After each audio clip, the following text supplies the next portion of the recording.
ready for whatever. The groupies won't even try 'em. Niggas can't even buy 'em. That's how she keep her pride. She ready, but she ain't ready to let me come inside. That's right. It's Friday night, baby. We can do it right. Party to the morning light if you like. I'm for whatever. Let's stay together like Al Green and others. She told me she wouldn't let me, but This is the SGC podcast. Larry Senior Podcast is a business meeting with a specific purpose and a specific outcome. So the purpose is to share information as I'm an MBA securities license net worth $15 million. But what we do is we give you actionable information so you can make money and then share information with us, and we all make money. Beyond that, we're using a lot of business concepts that we'll get into as we go on through the podcast. But the bottom line is that the outcome is James is now 41 out of 44 weeks of profit. That means we are giving you information you can use right now to make money. Beyond that, and deeper still, you learn about the world around you. The quickest way to get killed is not knowing your surroundings. So by tracking the outcome, getting ahead of the outcomes, by monetizing the outcome, we know more, we get deeper insight into the world around us, and we get to use the behavioral economic terms of being able to leverage the wisdom of the many. That's what they call it. So James, thank you for being 41 out of 44 weeks. Not only are you making us money, you're making watching the fights a lot more entertaining and enjoyable. Thank you, James. Yeah, absolutely. We had a great week last week. We did very well on all the business plays, money line. We only got 1 or 2 incorrect. So we were killing it last week, and we're just going to continue to ride that momentum into this week. Exactly. All right. So people are dying, right? So we take this seriously as we also intertwine the entertainment value of it. What is the first fight we're going to look at, James? Yeah, up first, we've got Ricky Simone versus Adrian Yanez. And stats on paper here, as usual, are pretty close. Simone does have the grappling and wrestling advantage, whereas Yanez seems to have the striking advantage. He had an impressive KO streak that does seem to be fading as he steps up in competition, whereas Simone seems to have the better strength of schedule. He should be able to get this one done despite his ability to lose fights. He should win, and win fights he should lose. But this one is one that he should win, and I think he will continue to win. We're going to take Ricky Simone's money line at minus 175. Minus 175. James has been lights out. We need from the 175 range to the 110 range. So next time we're going to look at James. Up next, we're just going to go right to Navajo Sterling versus Bruno Lopez. And both guys are similarly fresh in the UFC. Navajo is undefeated, whereas Lopez was knocked out by Dustin Jacoby, who is very good. We can't hold that loss against him too much, but Navajo has looked a little sloppier than I would have liked him in his last fight. He still did get the job done, and I think he still will get the job done here. We're going to go ahead and take Navajo Sterling to win by knockout, again at minus 175 money line. Minus 175, racking up and leveraging James's knowledge at these 175 bets because you have probability of the 175, and then you have James's information, which gives you even higher level quality information. And in sports betting, we'll go for the first term here. The person with the best information wins. So next fight we're going to look at, James. Yeah, up next, we're going right into Marcin Tybura versus Tyrell Fortune. And Tybura is a very experienced and crafty veteran of the game. This will be Tyrell's debut fight in the UFC after a career in Bellator and PFL. So those are pretty much some of the most reputable under promotions aside from the UFC that you can come from. So that's still pretty impressive. But more recently, just the strength of schedule for Marcin is just a lot bigger, a lot deeper in the UFC. He's a very crafty veteran. And I do think he can use those veteran skills to kind of put a halt on the Terrell hype train. As long as he can avoid getting knocked out early, I think as the longer the fight goes on, it'll favor him. So we're actually going to go ahead and take Tybura's money line as the underdog at plus 114 here. Plus 114 underdog. And remember, you can get profit with a lesser percentage betting the underdog. So the next fight we're going to look at, James. Now up next, we've got Chase Hooper versus Lance Gibson Jr. And Chase Hooper definitely has the better stats across the board here. He's younger, has much longer reach and volume, as well as submissions. Despite lesser takedowns and accuracy, he still gets the job done more on the ground than his opponent. And he did lose Lance Gibson Jr. just recently lost his debut fight to Bobby Green, who outboxed him on the feet. So Chase Hooper may have a chance to test himself out on the feet I think he's going to get this one done, most likely by submission, but he does have some nasty ground and pound. So for the business play, we're going to go ahead and take Chase Hooper by any finish for plus 100. Business play, plus 100. Chase Hooper, any finish. And man, I love when James thinks those pitches and I get that dopamine rush. It's like, man, that makes a lot of sense. Then when I look at my back row, bam, it's going to be more money, man. That dopamine center of your brain is surrounded by money. Love it, James. What's the next fight we're going to look at? Yeah. Up next, we've got Ignacio Bahamondes versus Tofik Musayev. And Ignacio is going to be younger, taller, and have a 6-inch reach advantage here. He has much more volume in his strikes per minute, whereas Tofik does have an impressive record of 22-6, with 20 of those 22 wins by way of finish, 18 of them by knockout. But a lot of these were in more like regional and lower division promotions. He could just be crushing cans on the regional scene. And Ignacio Bahamondes does have a pretty decent strength of schedule. So I do think that he's actually been tested and he has some pretty good power himself. I think that he should be able to get this one done on the feet. Tofik also does have a weakness for submissions. It looks like 4 out of his 6 losses were by way of submission. And Bahamondes, as he is mostly a striker, he does have some nasty submissions he could lash up here. I would generally pick Ignacio to win by knockout, but because of Tofik's weakness to submissions and the fact that Bahamondes does have those submissions, we're going to go ahead and go for the business play for Bahamondes to win by any finish again at plus 100 as well. Plus 100, any finish. So if you go 1 for 2, you make profit. What's the next fight we're looking at, James? Yeah, up next, we've got Terrence McKinney versus Kyle Nelson. And Terrence McKinney is the better on paper stats, more volume, more takedowns, more submissions, but he is very finishable himself. He can get rocked pretty badly. His chin isn't the strongest. And his fights generally don't go the distance because somebody's getting finished, either him or his opponent. And in my opinion, I just think that Kyle Nelson is just right about the same level as McKinney and kind of in a position for McKinney to get a bounce back fight. So I do think McKinney will win this one by knockout at plus 165. Plus 165. You're always looking for little edges. And James was nailing it, man. The man wants revenge. What's the next fight we're going to look at, James? Yep. Next, we've got Mansour Abdul Malik versus Urosi Belgawi. And Malik is 9-0-1. So he hasn't lost a fight yet. He's had a no contest, all 9 wins by way of finish, 7 by knockout, 2 by submission, the 1 no contest. Whereas Urosi also has 9 wins with 7 by knockout, but 3 losses on his record. His strength of schedule also, they're pretty negligible. They're both pretty fresh to the UFC. I do think one of these guys is going to get knocked out. I do think it's not going to be Malik. So we're going to go ahead and pick Mansour Abdul Malik to win by knockout at plus 215. Plus 215 by knockout. Love it. What's the next fight we're looking at, James? Next fight, we've got Julian Erosa versus Liran Douglas. And Julian Erosa is an interesting case because he certainly was a prospect stopper. He is a pretty good fighter. However, he, again, is very chinny here. 75% of his losses have come by way of knockout. So if he loses, it's 75% chance it was by knockout.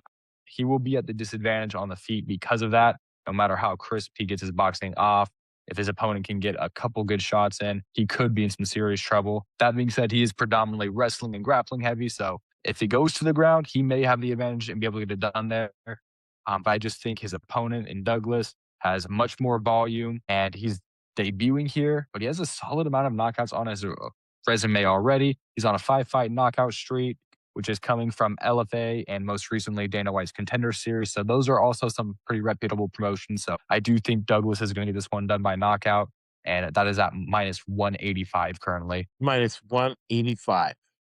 Kind of high on that, but you got to look at reality, right? You can't, it's not about what you wish for, it's how things are. What's the next fight we're going to look at, James? Yeah. Up next takes us to Michael Chiesa versus Nico Price. And this is going to be Michael Chisea's retirement fight. He's already made that clear and stated that beforehand. And him being one of the analysts on like the desk, when you watch the pre-UFC show or post show, he's one of those guys in like the suits that talk. Sometimes there's Chael Sonnen in there, Dustin Poirier recently. And so because of that, they're really going to give him a layup here for his last fight, for his retirement fight. They're giving him Nico Price. And yeah, that being said, Nico Price just got brutally knocked out by Nikolai Retnikov on February 7th, which is just barely over a month ago. which is absolutely not time to recover and get a training camp in. He's just going to be victimized out there most likely. And Michael Chisea is probably going to get this one done by submission at minus 150. Minus 150 by submission. And for years now, over a decade, especially when people complain about broadcaster, I leave it on mute because, there's money involved and you see with your eyes. It's with this old, rich Jewish guy who was mentoring said, Josh, you see with your eyes. And what these guys are talking about on these broadcasts is propaganda, PR, right? The truth. Where do you get the best version, the closest version? You get it from James. So if I have a question, what I see, I text James. Man, I'm privileged to get James's information, which gives us a huge edge for the purpose and outcome we talked at the beginning of the podcast. Beautiful. What's the next fight we're looking at, James? Yeah, absolutely. Up next is going to bring us to the co-main event. And before we get into that, I just want to reiterate that Nico Price was just knocked out brutally on February 7th, barely over a month ago. I don't know what doctor cleared him to be able to step back into the octagon this early. Right. Somebody should maybe look into that, but I'll go ahead and set the stage for co-main event now. Yeah, and that's the thing. The reason probability theory is up to 80%. So I haven't done the math, but if you divide 41 to 44, it's more than 80%. So James has so much information, so much insight that's above the level of probability, which means it's a high certainty that we're going to do two things, especially for a smart audience of people that listen to us with a lot of money. We're doing two things at once. Number one, we're monetizing the situation. Number two, we're learning, getting insights to the world around us, around your surroundings. And after James sets the stage with a co-main event, I'll go over one or two really fast of the theories we use. Okay. So James, set the stage in the first co-main event. Yeah. So for co-main event, we've got Alexa Grasso versus Macy Barber. And instead of really getting into like the same stats and other things to talk about, for these ones, I'm simply going to read off their most recent 5 fights of each of them. And that should tell you all you need to know. So we'll go ahead and start with Alexa Grasso. The actual results, we'll put them on Substack for the paid subscribers. But James is going to set the stage for the co-main event and the main event. Go ahead, James. Yeah. So looking at Alexa Grasso, she is on a 2-fight losing streak. Most recently lost to Natalia Silva by unanimous decision. Before that, she lost in a title fight by decision against Valentina Shevchenko. Before that, she went to a draw in a title fight with Valentina Shevchenko. Before that, she won a title fight over Valentina Shevchenko. So they fought 3 times in a row. Jesus. And then before that, she had a decision win over or not quite sure who that is. And if we go look at Macy Barber's most recent 5, she most recently had a unanimous decision win over Karine Silva, unanimous decision win over Sermonara, knockout win over Amanda Ribas, split decision win over Amanda Lee, and a decision win over Julian I. So I won't say who I think is going to win, but a free prop bet for anyone out there, it's probably going to go to decision here. All right. Love it. One of the two processes we use are strategy, decision science, transparency, information flow, exploitation of market inefficiencies. And this week it popped into me. James knows so much about this. He loves the sport so much. Literally, off the bat, his information makes us money, exploiting market inefficiencies. James has a super instinct for it that you must listen for. If you didn't get it the first time, play the podcast again. Return to the mean, arbitrage, common sense, collaboration. All opposites, decision science, probability theory, drinking, and sleeping on it. To just name a few, James. Set the stage for the main event. Yep. Co-main event, we've got Israel Adesanya versus Joe Pyfer. And this one's pretty exciting. Israel Adesanya used to be a legend. He was very talented and defended the belt for quite some time, but he's currently on a 3-fight losing streak. Most recent 2 losses were by way of finish. He got submitted as well as being knocked out in his most recent loss, whereas Joe Pyfer is on a bit more of a winning streak than him. However, he has not faced quite the same level of competition in the common opponent they've had in Kevin Gastelum. Joe Pyfer did win, but it wasn't the greatest look. His gas tank, he should have finished Kevin Gastelum. I think Izzy's performance against Gaslam was more impressive, but Joe Pyfer has massive power and a pretty good ground game as well. He can get submissions, which is really what Izzy's going to have to worry about. Adesanya is the much more technical fighter. He's a cleaner, crisper striker. His chin is just not there anymore, and Pyfer has power. So this one's really going to be a barn burner in the first couple rounds. If Pyfer can get some good connections early on, he could potentially put Adesanya out.